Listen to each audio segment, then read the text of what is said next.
नमस्कार, आप देख रहे हैं प्रदेश का सबसे भरोसेमंद news channel India news Uttar Pradesh Uttarakhand और मैं हूं आपके साथ आयुष चतुरानी। बड़ी बहस में आज बात धर्म के नाम पर उन्मादी सोच रखने वालों के और एक ऐसी सोच जो कि समाज में किसी जहर से कम नहीं है, एक ऐसी सोच जिसके आगे मानवता शून्य हो जाती है।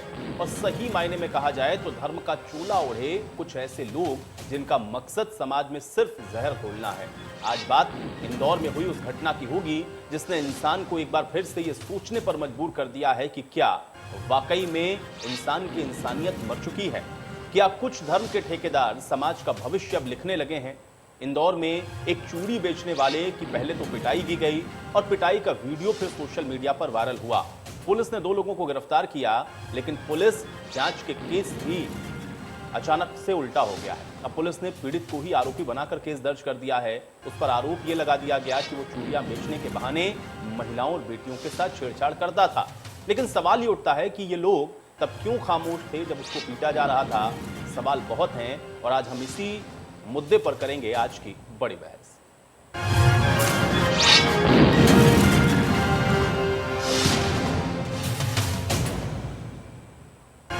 तो सवाल इसी बात का है कि आखिर कुछ लोग किस तरीके से धर्म के ठेकेदार बन जाते हैं और क्या वाकई में जो घटना घटित हुई इंदौर के अंदर वो अपने आप में सोचने पर मजबूर करती है। अब इसको लेकर के कुछ ट्वीट्स आपको दिखाते हैं। असदुद्दीन ओवैसी का एक ट्वीट देखें। विराट हिंदुत्ववादी खुद को विराट महसूस करवाने के लिए कभी किसी मुसलमान फकीर को मारता है तो कभी भीड़ इकट्ठा करके चूड़ी बेचने वाले को पीट देता है। यह कम जरफी और कम दरी गोडसे की हिंदुत्ववादी सोच का नतीजा है और अगर समाज ये सोच का मुकाबला नहीं करेगा तो ये कैंसर की तरह फैलती रहेगी। असदुद्दीन ओवैसी की तरफ से ट्वीट किया गया इंदौर की घटना को लेकर के। इंदौर में जो घटना घटित हुई, जो वीडियो सामने आया, उसके बाद केस दर्ज हुआ, लेकिन अचानक से वो पूरा मामला पलट गया और जिस शख्स को पीटा जा रहा था उसी शख्स के खिलाफ ही यह मामला बन गया कि वो अपना नाम बदलकर चूड़ियां बेच रहा था। उसका नाम कुछ और था और उसने 2 आधार कार्ड अपने बनवा रखे थे और इस तरीके से वो चूड़ियां बेचने के बहाने महिलाओं और बेटियों के साथ छेड़छाड़ करता था।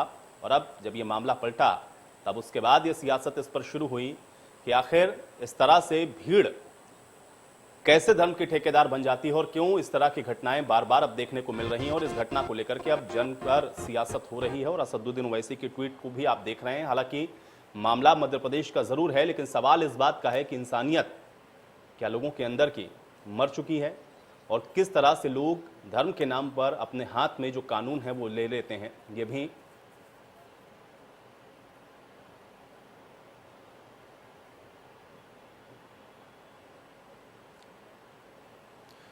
तो ये जो तस्वीरें आप देख रहे हैं, ये तस्वीरें दरअसल इसलिए भी बहुत परेशान करने वाली हैं कि कैसे धर्म के नाम पर जो उन्मादी भीड़ है वो कानून को भी अपने हाथ में लेती है। लेकिन अब इस शख्स का जो कनेक्शन है वो उत्तर प्रदेश के साथ भी है। इसके पिता उत्तर प्रदेश के हरदोई के रहने वाले हैं और इस पूरे घटनाक्रम के बाद क्या कुछ इसके परिजनों की तरफ से कहा गया है, पहले ये सुनिए। से तस्लीम है, आधार 2 बने हुए हैं, एक में असलीम नाम है, एक में तस्लीम नाम है। तो गया वो 1 महीने से घर से गया कंगन चूड़ी बेचने के लिए, अपने बच्चे को पाल पोषण करने के लिए। तो उसने जाके वहाँ पर मोहल्ले में हो गया था, उसने बुलाया था कि हमको कंगन दे दो, तो उसको कंगन दिया, उसको 100 रुपये दिए, वो चल दिया। इतनी दूर निकला, 4-6 जने बिंद के ईंच लिया, वो ईंच के उसके लाते घूसे। बे भयानक मार चल रही थी उस पे। जब बे भयानक मार चल रही थी उस पे, उसके आधार देखे कि आप बताओ हिंदू हो कि मुसलमान हो। तो उसने कहा नहीं साहब हम मुसलमान की सुन के उनकी और ज्यादा पिटाई होने लगी और ज्यादा मार चलने लगी उसके। गांव के बच्चे धंधा करने इंदौर गए थे, वो साहब 2 आधार नाम से निकले आए थे, उनकी साहब कंगन को चूड़ी में उनकी बड़ी पिटाई हुई थी। एक तस्लीम नाम का था, एक भोरे नाम का आधार निकले आए थे। वहाँ बच्चा मारा गया साहब है। वहाँ हमारे गांव के जो पूरे बड़े बड़े देश में बेचने जाते हैं, इंदौर थोड़ी सब कहीं कहीं जो जाते हैं बेचने को। पूरा गाँव हमारा धंधा करता है साहब, 10-20 साल से कर रहा है साहब धंधा। लड़का बेचने के लिए गया हूँ, चूड़ी कंगन यहाँ खबर आई, बेचने के लिए गया। एक औरत ने लिया 100 रुपये का कंगन, लेके पैसे वो चला और चला, उसको पकड़ लिया गया। पकड़ के उसके नाम पूछा कि मारने पीटने लगे। फिर झोला उठा के चला, फिर मारने पीटने लगे कि आपके 2 नाम हैं, हिंदू मुस्लिम हो तुम। हिंदू मुस्लिम नाम के लेके उसको मारने लगा, कहने लगे, मारने लगा, पीटने लगा, हाथ भी जोड़ता है, पाँव भी जोड़ता है कि सारे यहाँ मोहल्ले में तुम हिंदू हो, यहाँ मुसलमानी हो, यहाँ कैसे तुम आए। तो लड़का कहने लगा सर मैं नहीं आऊँगा, हाथ भी जोड़े पाँव भी जोड़े, नहीं छोड़े। उसके लड़के की मारपीट बहुत ज़्यादा की। तो सुन रहे हैं आप किस तरीके से जो परिजन हैं उनकी तरफ से भी इस पूरे घटनाक्रम को लेकर के अपनी राय को जाहिर किया गया और गांव के जो प्रधान हैं उन्होंने भी बताया कि कैसे ये जो पूरा घटनाक्रम है वो घटित हुआ है। लेकिन बहुत बड़ा सवाल यह है कि आखिर क्यों और किस आधार पर इस तरीके से कानून को चंद लोग अपने हाथ पर ले लेते हैं। अगर कुछ गलत भी हो रहा था तो फिर कानूनी रूप से भी इस पर कार्रवाई हो सकती थी, लेकिन सिर्फ ये आधार बनाना कि वो महिलाओं को छेड़ रहा था, सिर्फ ये आधार बनाना कि वो एक मुस्लिम था, उसके साथ ये मारपीट, ये किसी भी तरह से जायज़ नहीं ठहराई जा सकती। और अब इस वीडियो के सामने आने के बाद कई तरह के सवाल हैं कि आखिर क्यों जो इंसानियत है वो लोगों के अंदर से धीरे धीरे कम होती हुई नजर आ रही है, क्योंकि इस तरह की घटनाएं इससे पहले भी कई हो चुकी हैं, घटित हो चुकी हैं। लेकिन सवाल इस बात का है कि आखिर ये उन्मादी भीड़ कैसे अपने आप को कानून से बड़ा समझने लगती है और क्यों इस तरह से इस घटनाओं को अंजाम दिया जाता है। बार बार ऐसी घटनाओं की पुनरावृत्ति यह सवाल खड़ा करती है कि क्या वाकई में धर्म के नाम पर अब कुछ लोग अपनी जो ठेकेदारी है वो करना शुरू कर चुके हैं और इस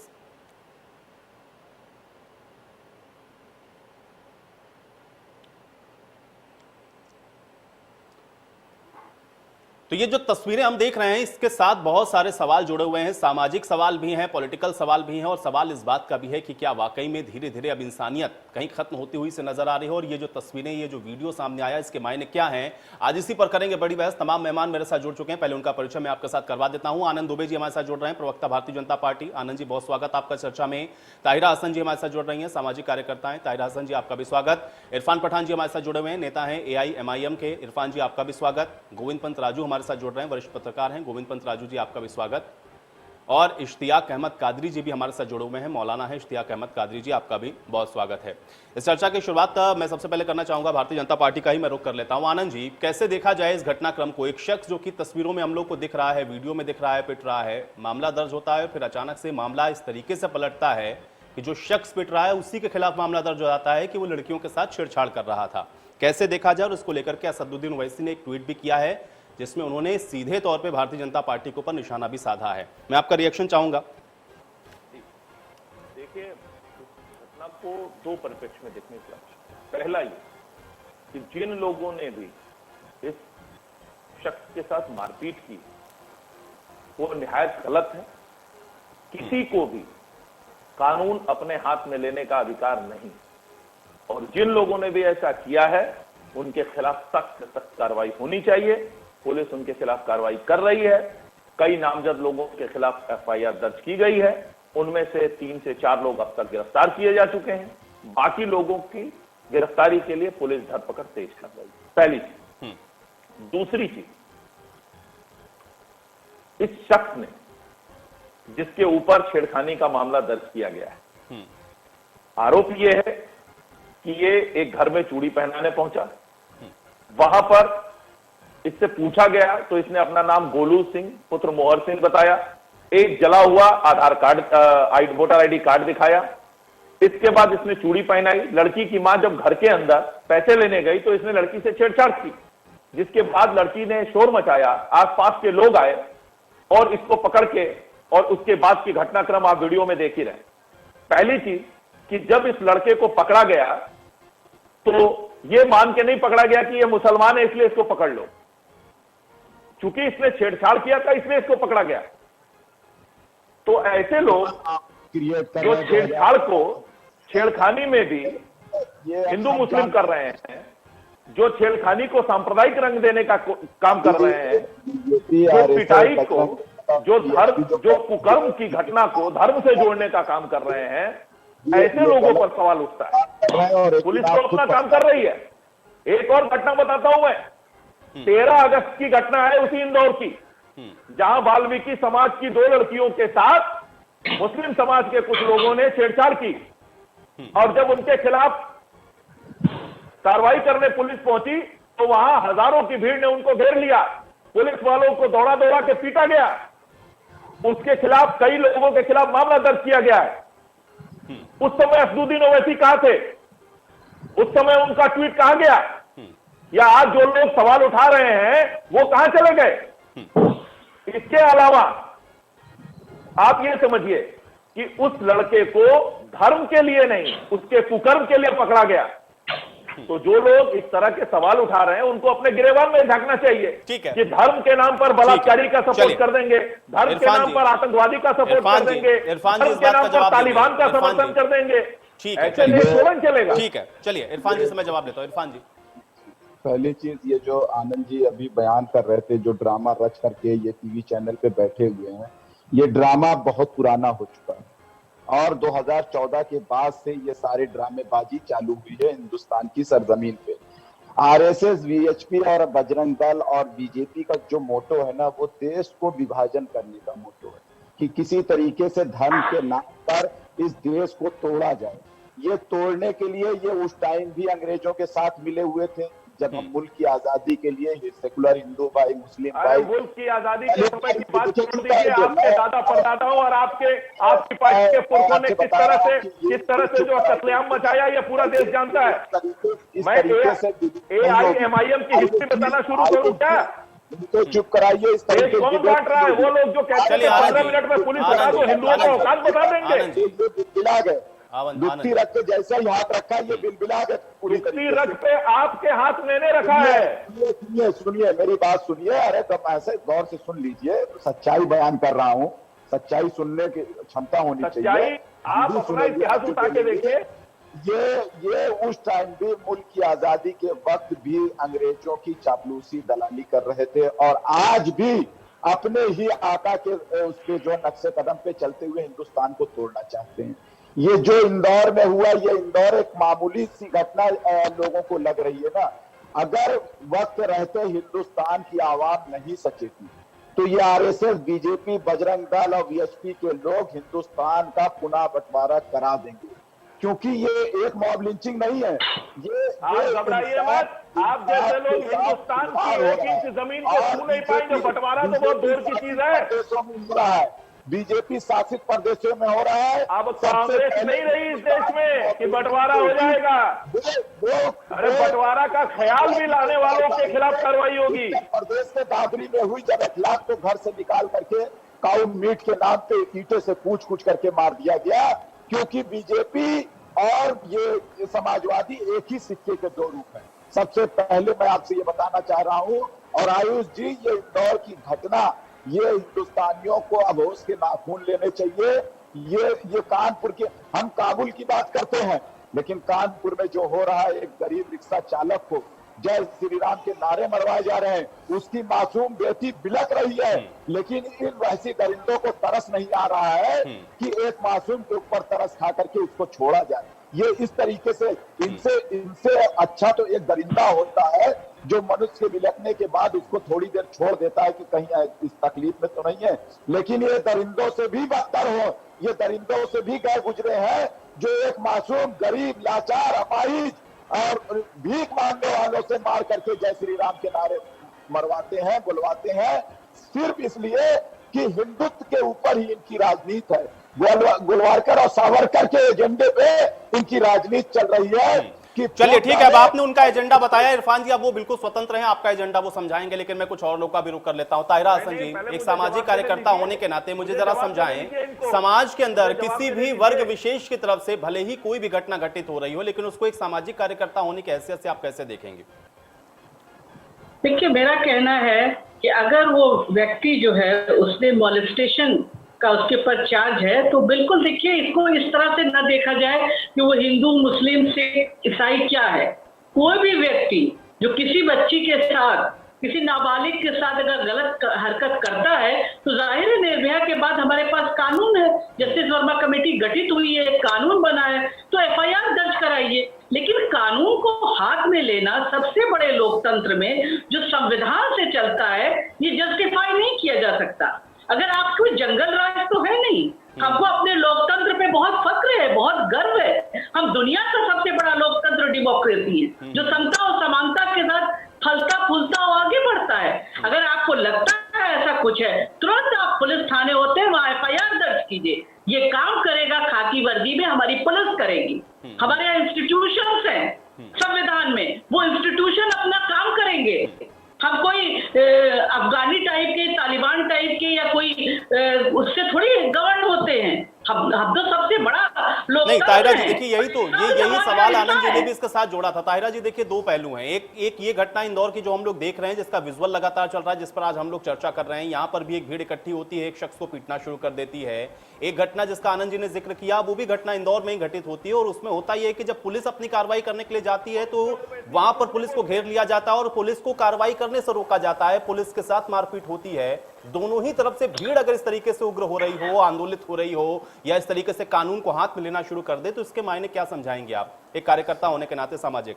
ताहिरा जी। नहीं, ये बहुत दुखद है कि इस तरह से अगर मान लीजिए कोई बच्चों के साथ, वाल्मीकि समाज की बच्चियां थी, उनके साथ दुर्व्यवहार करता है, उनके साथ उनको असॉल्ट करता है, सेक्सुअल असॉल्ट करता है, तो जो भीड़ जमा हो रही है उन दरिंदे को प्रोटेक्ट करने के लिए, उसके खिलाफ पुलिस को सख्त एक्शन लेना चाहिए, जिससे कि दोबारा इस तरह की भीड़ खड़ी ना हो पाए।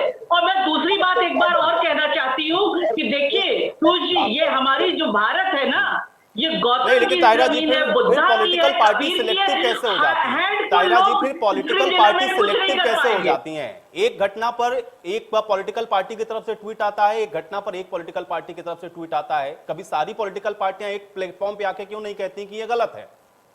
ये क्या पॉलिटिकली जो डिवाइड होता है, क्या उस वजह से भी आपको लग रहा है कि ये बढ़ रहा है समाज के अंदर? लोगों की पॉलिटिक्स ही इसके ऊपर डिपेंड करती है। रूल की पॉलिटिक्स कर रही है, पोलराइजेशन से उन्हें फायदा होगा, इसलिए वो इस तरह की हरकतें कर रही हैं। लेकिन एक बात उन्हें समझ लेना चाहिए कि हमारी जो भारत की सरजमीन है, जो गौतम बुद्ध नानक कबीर की जमीन है, रामा की जमीन है, यहाँ पे इनका चलेगा नहीं। ये प्रेम की बात कहने वाली, प्यार को आगे पहुंचाने वाली और टॉलरेंस का ये देश है।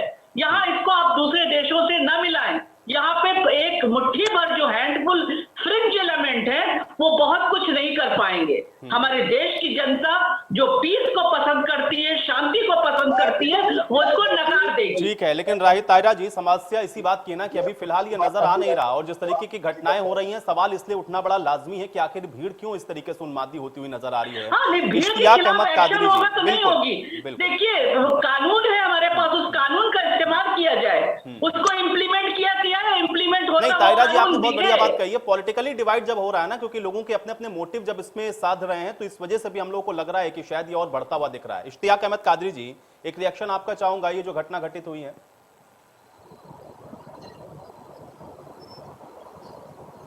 बहुत ही निंदनीय घटना है ये, और हमारे हिंदुस्तान की जो खूबसूरती रही गंगा जमुनी तहजीब की, इसको न जाने किसकी नजर लग गई। देखिए, अगर उस लड़के ने कोई गलत काम किया था तो उसके लिए इंडियन लॉ है। हमें कौन सा अधिकार है कि हम अपने हाथ में कानून ले लें? हमें कौन सा राइट है? लेकिन ये ताकत वहां से मिलती है जब इंस्पेक्टर सुबोध कांत सहाय को मार दिया जाता है और कातिलों को जेल से निकाल के फूल माला पहनाई जाती है। तो कहीं ना कहीं गलत तत्वों को, गलत करने वालों को, समाज दुश्मनों को एक ताकत मिलती है कि हम कानून को अपने हाथ में लेंगे, कानून तोड़ेंगे, हमारा सम्मान होगा, हमारे साथ कहीं कोई कुछ होने वाला नहीं है। चलिए, गोविंद पंत राजू जी, एक वरिष्ठ पत्रकार होने के नाते, क्योंकि घटनाएं इससे पहले भी घटित होती रही हैं, ऐसा नहीं कि ये पहली घटना है, लेकिन अगर बार बार उसी चीज का रिपीटेशन होना शुरू हो जाए और हम लोग देखना शुरू कर दें कि पॉलिटिकली भी कहीं वो डिवाइड होता हुआ नजर आ रहा है, एक वरिष्ठ पत्रकार होने के नाते आप इसको कैसे एनालाइज करेंगे? और आपका रिएक्शन मैं जरूर चाहूंगा इस घटनाक्रम को लेकर के, स्पेसिफिकली आप क्या समझते हैं, क्यों लोग इतना इंटॉलरेंस होते हुए नजर आ रहे हैं?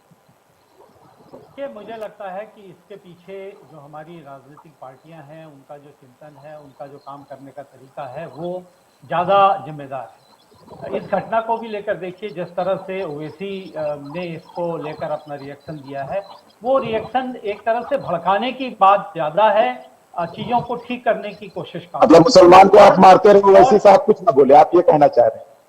नहीं, कितने मुसलमानों को इस तरह से पीटा जा रहा है। मुसलमान हिंदू आप कर ही क्यों रहे हैं इसमें भाई? मुसलमान हिंदू कोई भी करे वो गलत है। मैं आपसे बहस करने के लिए यहाँ पर नहीं आया हूँ। नहीं, इरफान जी भाई, देखिए, वरिष्ठ पत्रकार है, उनको बोलने दीजिए। अभी आनंद जी बोलेंगे, आप आराम से उनको काउंटर करेगा, लेकिन वरिष्ठ पत्रकार है, मुझे उनका आंकलन चाहिए। ठीक है इरफान जी, थोड़ा धैर्य रखें। गोविंद पंत राजू जी, मैं सबसे पहले तो लानत भेजता हूं ऐसे राजनीतिक दलों को जो इस तरह की घटनाओं पर कानून व्यवस्था का साथ देने के बजाय लोगों को बांटने की बात करते हैं और लोगों सही के बात। बीच में खाइयां पैदा करते कानून व्यवस्था किसके हाथ में है इस टाइम? ये जो पूरा मामला है, इस मामले में अगर मुझे लगता है दो तरह के अपराध हैं। एक अपराध ये है कि मॉब ने वहां पर एक लड़के को मारा है, और दूसरा अपराध ये है कि उसके पास दो आधार कार्ड बरामद।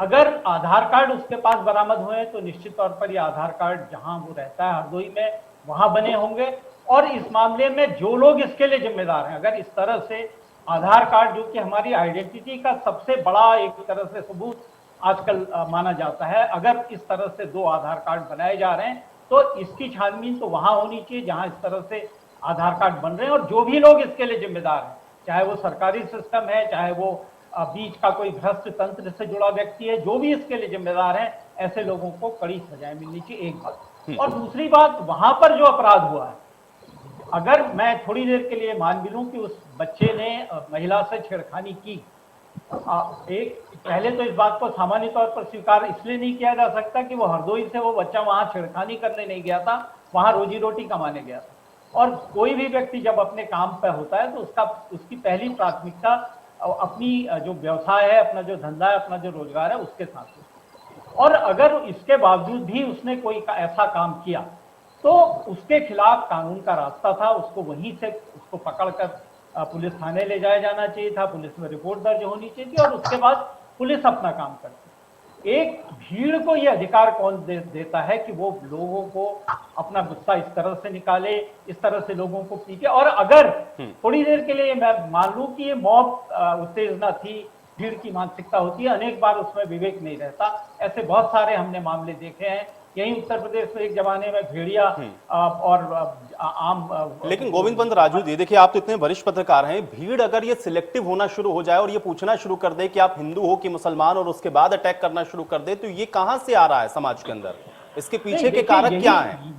यही बहुत चिंता की बात है। पहले तो मैं इस मामले को भी इसलिए इसको मैं सच नहीं मानता, इस तरह की बात को, कि ऐसे सवाल नॉर्मली जो अगर मैं सिर्फ चूड़ी और इस तरह का जो गांव में इस तरह का व्यवसाय करने वाले लोग हैं उनको लेकर भी अगर मैं देखूं तो ऐसे लोग अधिकांशतः मुस्लिम होते हैं।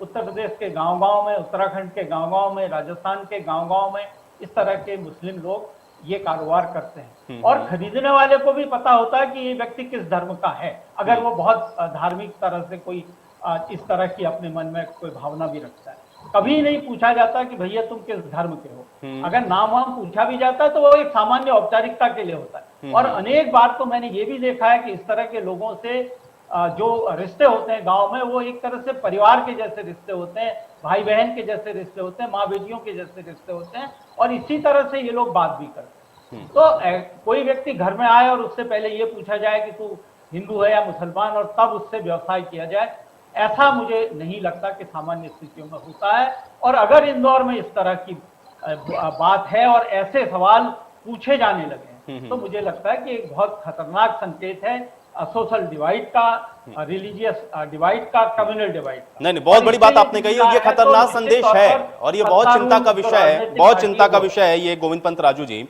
आनंद जी, क्योंकि ये आरोप भी असदुद्दीन ओवैसी ने लगाया कि वहां के गृह मंत्री नरोत्तम मिश्रा वो कहीं ना कहीं जो ये भीड़ है या इसके अंदर जो लोग शामिल है उसको बचाने की कोशिश भी कर रहे हैं, और जो कार्रवाई सही तरीके से होनी चाहिए, अगर होम मिनिस्टर ही फेवर में है तो वो कार्रवाई कैसे होगी, इसको लेकर के भी सवाल उठाया असदुद्दीन ओवैसी ने। जवाब दें आनंद जी। नहीं, देखिए, नरोत्तम मिश्रा जी का पूरा बयान आप फिर से सुनिए, और मैंने भी सुना। उन्होंने कहा जिन लोगों ने भी कानून को हाथ में लिया उनके खिलाफ कार्रवाई हो रही है और पुलिस उनको गिरफ्तार कर रही है। पहली चीज, तीन लोग गिरफ्तार किए जा चुके हैं, बाकी लोगों की गिरफ्तारी हो रही है। मैं असदुद्दीन ओवैसी जो प्रवक्ता बैठे हैं उन्होंने बहुत सारी चीजें कही, मैं उनको बताना चाहता हूं कि इनकी पार्टी तो खुद एक दंगा पार्टी है। देश बंटवाने वाले ये लोग हैं, देश में रक्तपात कराने वाले ये लोग हैं।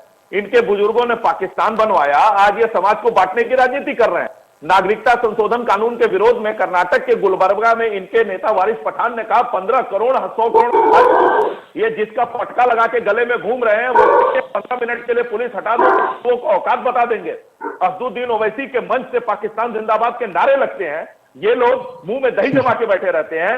इन्होंने मॉब लिंचिंग की बात की, मैं आपको बताता हूं कि ये कब खामोश रहे हैं। विष्णु गोस्वामी 16 मई 2019 को यूपी के गोंडा में इमरान, तैफूर, रमजान, निजामुद्दीन ने विष्णु गोस्वामी को पेट्रोल डाल के जिंदा जला दिया।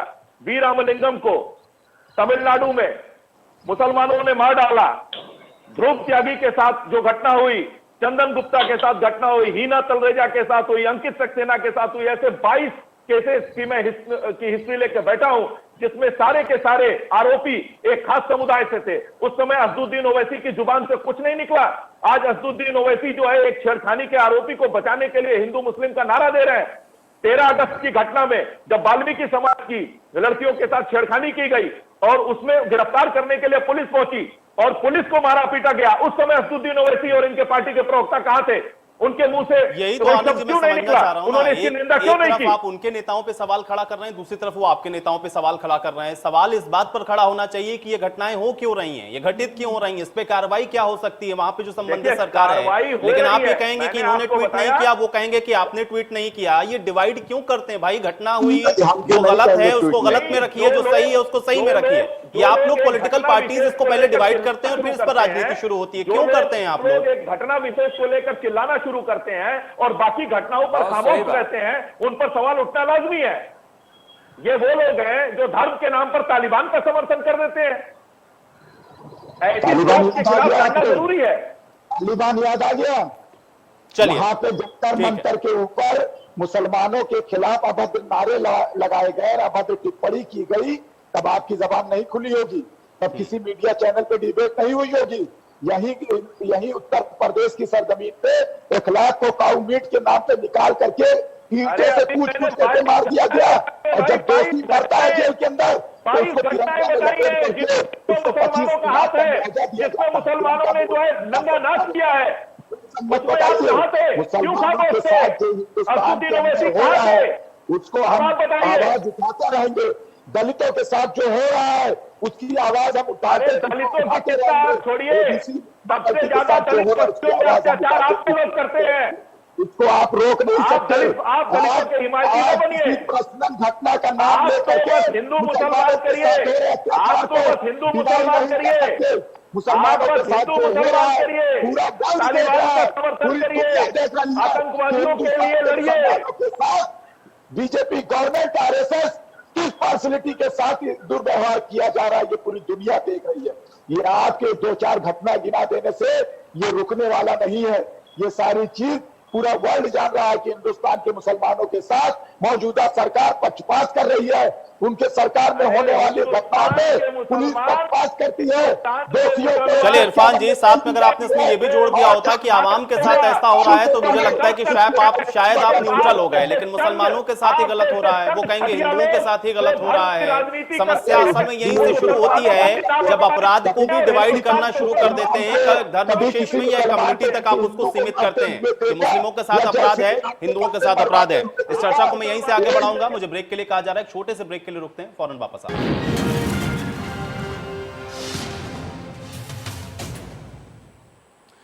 तो ब्रेक के बाद आपका स्वागत है। आज बड़ी बहस में हम लोग चर्चा कर रहे हैं इंदौर में घटित उस घटना की जिसको लेकर के सवाल बहुत हैं। सवाल इस बात का है कि आखिर जो लिंचिंग की घटना हुई उसके पीछे के असल कारण क्या है और क्यों इस तरह की घटनाओं की बार बार पुनरावृत्ति हो रही है।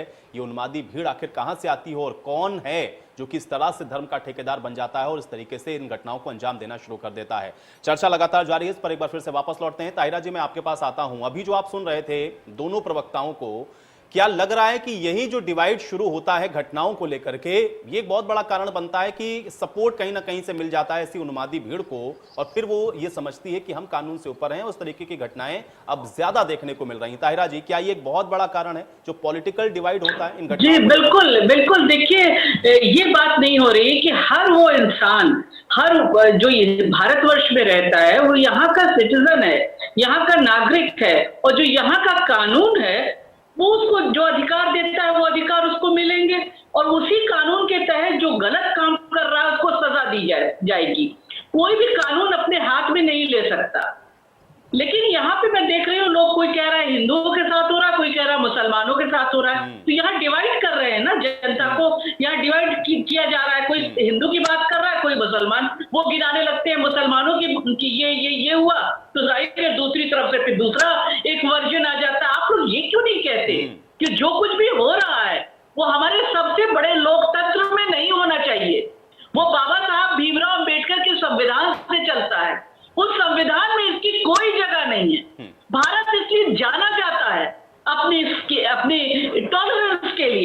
यहाँ पर आप किसी भी धर्म का, मैं कहती हूँ किसी भी धर्म को उठा लीजिए, उसका जिस इंसानियत ही है। तो ये अपना बनाया हुआ धर्म ला रहे हैं यहाँ पर, जिसमें ये कोशिश कर रहे हैं कि डिवाइड हो। आप अपने देश की बात क्यों नहीं करते? समाज को सुदृढ़ मजबूत करके सोसाइटी को आगे बढ़ाने की बात क्यों नहीं करते? समझाने की बात क्यों नहीं करते? प्यार की बात क्यों नहीं करते? कभी नफरत को नफरत से नहीं काटा जा सकता है, नफरत को प्यार से ही काटा जा सकता है। आखिर कबीर कह के गए हैं कि 2.5 अक्षर जो प्रेम का पढ़े वही पंडित हो। यानी आप प्रेम की बात कीजिए। जिस देश में प्रेम की बात हुई, जिस देश में गांधी जी ने जो बात किया कि वायलेंस को उन्होंने नकारा, तो वहां पे इस तरह की बातें का कोई कानून हाथ में ले रहा है 21वीं सदी में, सबसे बड़े लोकतंत्र में, तो सबको मिलकर उसको कंडेम करना। लेकिन ताहिरा जी, कोई तो कारण होगा, कोई तो कारण होगा कि घटनाएं अचानक से अपने हाथ में ले रहा है, या तो कहीं से इन लोगों को कोई सपोर्ट है। ताहिरा जी, मैं सबके लिए इन जनरल एक बात कह रहा हूं, या तो कहीं से कुछ सपोर्ट है, कुछ तो कारण होगा कि इस तरह की घटनाओं की बार बार हम लोग पुनरावृत्ति देख रहे हैं, और न जाने कितनी घटनाएं आपके जहन में भी है, मेरे जहन में भी। क्यों हो रहा है? सवाल इस बात का है, क्या सिर्फ ये कि पॉलिटिकली डिवाइड कर देते हैं, कितना भर काफी है, या वाकई में बहुत अलार्मिंग सिचुएशन की ओर धीरे धीरे हम लोग बढ़ते हुए नजर आ रहे हैं? ताहिरा जी देखिए, हमारे देश में जो है ये बड़ा दुखद है कि इंसानियत को, प्रेम को पूरी तरह से वहां नफरत और जहर फैलाने का काम किया जा रहा है।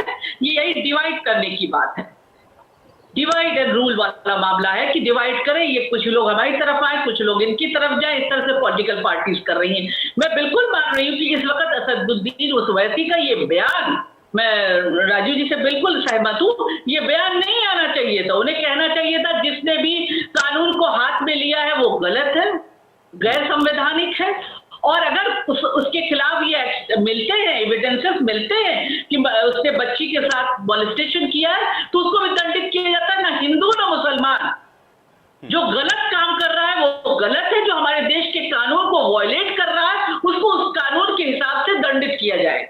वहां पर हिंदू और मुसलमान कहने की कोई जरूरत नहीं है। कोशिश करना चाहिए कि एक प्लेटफॉर्म पे आए, मजबूत हो समाज, बेहतर समाज बने, सबका एक्सेस हो फंडामेंटल राइट्स पे, ना कि इस तरह से डिवाइड करना। मुझे लगता है कि बहुत शर्मनाक बात है, ये बिल्कुल नहीं करना चाहिए इस समय। इश्तियाक जी, आपको क्या लग रहा है, वजह इसके पीछे की क्या समझ में आ रही है? सिर्फ इतना भर कह देना कि ये पॉलिटिकल पार्टीज का अपना पॉलिटिकल मोटिव है इसके पीछे, इसलिए घटनाएं हो रही हैं, या कुछ और कारण भी आप इसको देखते हैं, या कुछ और भी आपको नजर आता है कि ये घटनाएं जो अचानक से बढ़ती हुई दिख रही हैं?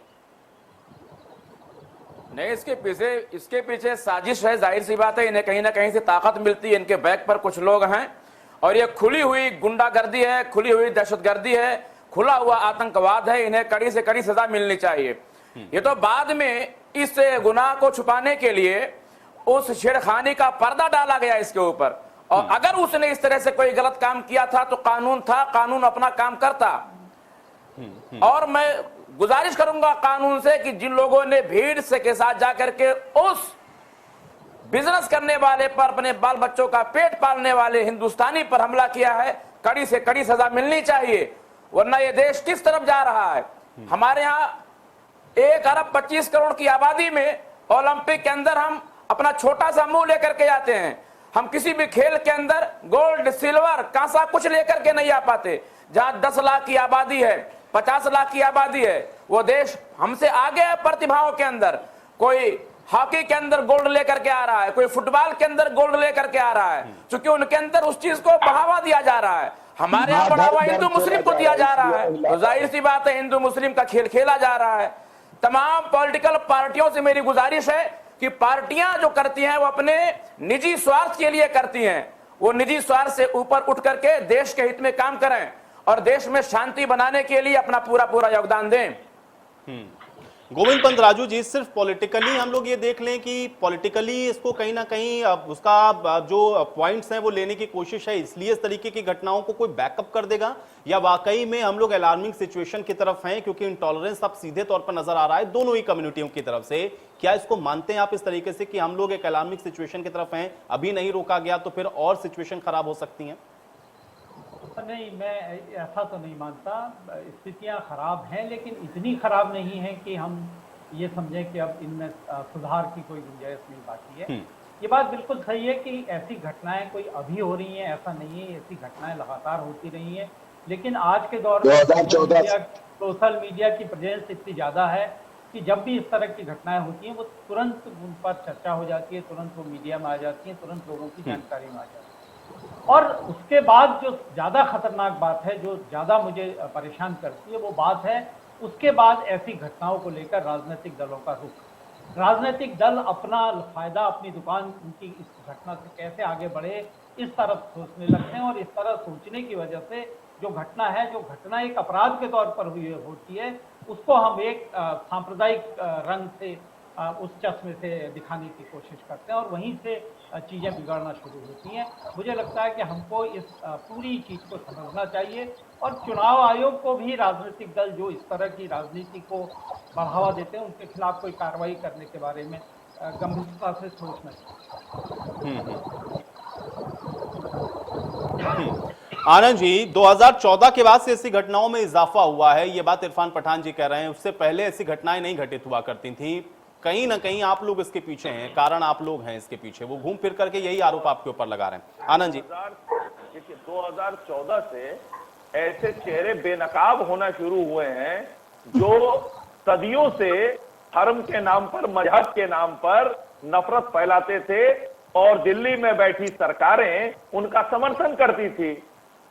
ऐसे लोग जो आतंकवादियों के मरने पर आंसू बहाते थे, आतंकवादियों पर आंसू बहाते थे, ऐसी सरकार बैठी हुई थी जो असदुद्दीन ओवैसी जैसे लोगों पर, उनके भाई अकबरुद्दीन पर जो घटिया बयान देते थे, उस पर कार्रवाई करने की हिम्मत नहीं जुटा पाती थी। 2014 के बाद देश का सिनेरियो बदल चुका है। ऐसे लोग जो धर्म के नाम पर, एक मजहब के नाम पर नफरत फैलाने का काम करते हैं, ऐसे लोगों के खिलाफ हम कार्रवाई करते हैं। जो इसलिए देश बाद में, धर्म पहले, ऐसे लोगों को हम बेनकाब करने की कोशिश करते हैं और ऐसे तमाम लोगों का कोई भी कुचक्र देश में सफल नहीं हो पाएगा। इरफान जी जवाब दें। देखिए, ये जो आनंद जी बोल रहे हैं ना, जो ड्रामेबाजी 2014 से चालू हुई है हिंदुस्तान के अंदर, यही मध्य प्रदेश का एरिया था। और हासिम को जब मॉब लिंच किया गया काऊ मीट के नाम पर, उसके दोषियों को जेल होती है और जेल से जैसे ही उसके दोषी बाहर आते हैं तो यही बीजेपी के मंत्री, बीजेपी के विधायक, बीजेपी के सांसद जो होते हैं वहां पर, ये उनको फेलिसिटेट करते हैं, उनको माला पहना करके सम्मानित करने का काम करते हैं। इसीलिए इनको ताकत यहां से मिलती है। यही लोग जब दादरी में इखलाक को मारा जाता है, जब उसका दोषी जेल के अंदर मौत होती है तो उसको तिरंगे में लपेट करके दाह संस्कार किया जाता है और अखिलेश यादव की सरकार उस दोषी को जो मॉब लिंचिंग में मारता है जाकर के घर में घुस करके इखलाक को, बुजुर्ग को, उसको 25 लाख का मुआवजा देती है।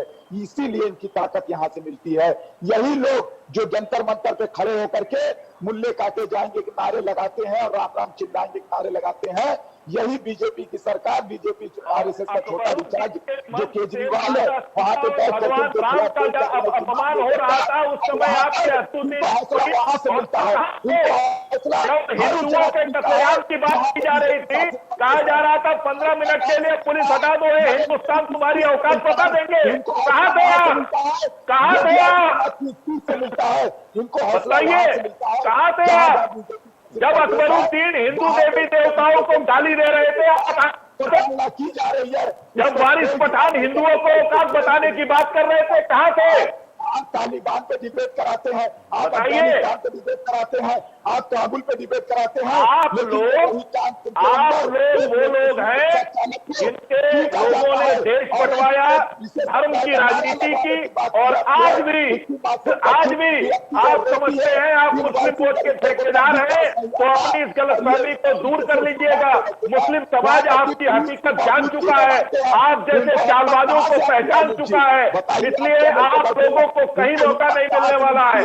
अभी ग्रेटर हैदराबाद में नगर निगम के चुनाव हुए, उसमें भी आप तीसरे नंबर पे पहुंच गए और भारतीय जनता पार्टी को वहां के लोगों ने सिर आंखों पर बैठाया। ये आपकी औकात है जो आपके हैदराबाद में बताता है कि आपकी आधारशिला, आपका जो बैलेंस है वो खिसक चुका है।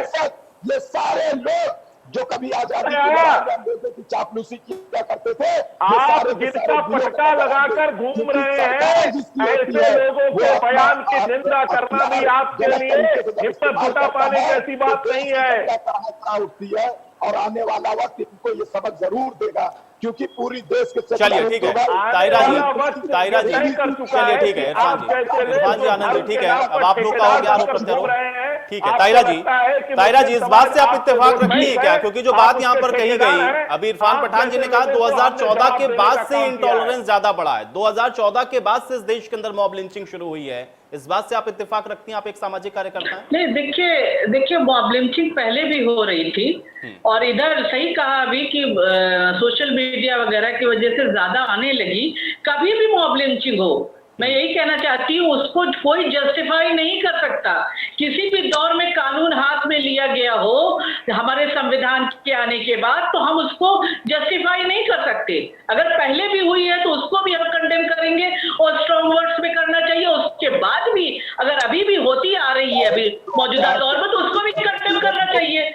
मैं यही कह रही हूँ, उसको डिवाइड इस तरह से न किया जाए। देखिए जैसे अभी हो रहा है, कुछ हिंदू कुछ मुस्लिम सब इस देश के वासी हैं, जिनके साथ भी हुई है, जो इस देश के नागरिक हैं, जो इस देश का हिस्सा हैं, जिनके साथ भी लोगों ने कानून हाथ में लिया, उन लोगों को जिन्होंने कानून लेने की हिम्मत की अपने हाथ में, उनको दंडित किया जाना चाहिए, और जो लोग उनके साथ खड़े हो उनके खिलाफ एक्शन होना चाहिए। बात यहाँ पे ये होना चाहिए था, हर तरफ भी ये आवाज आना चाहिए था। लेकिन मुझे बड़ा अफसोस हो रहा है कि इतना डिवाइड करना है, अलग अलग तरह से बात होने लगी। एक होने की बात कीजिए, हर देशवासी की बात कीजिए ना। एक सवाल है ताहिरा जी से। ताहिरा जी ये बताइए, 2014 से पहले हुई मॉब लिंचिंग का 2-4 मॉब लिंचिंग का जिक्र कर दीजिए आप।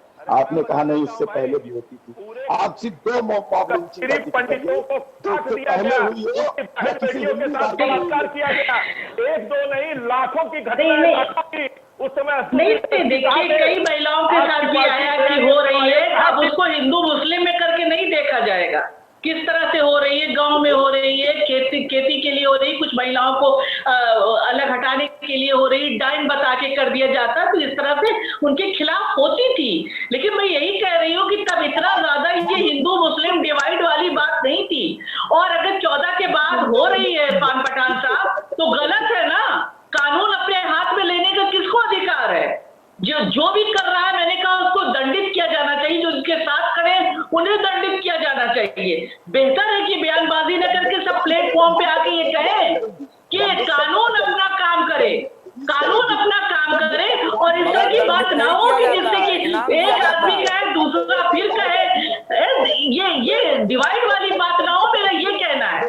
खत्म करके इश्तियाक अहमद कादरी जी, आपको ये लगता है क्या, आपको ये लगता है 2014 के बाद से इस देश के अंदर लिंचिंग शुरू हुई है, उसके पहले लिंचिंग नहीं होती थी इस देश के अंदर? पठान साहब से पूछना चाहता हूँ। इश्तियाक अहमद कादरी जी, एक सेकंड आनंद जी, इश्तियाक अहमद कादरी जी का मैं रिएक्शन लेता हूं। लिंचिंग के जो ज्यादा वाकयात हुए हैं, केसेस हुए हैं, वो 2014 के बाद ही हुए हैं।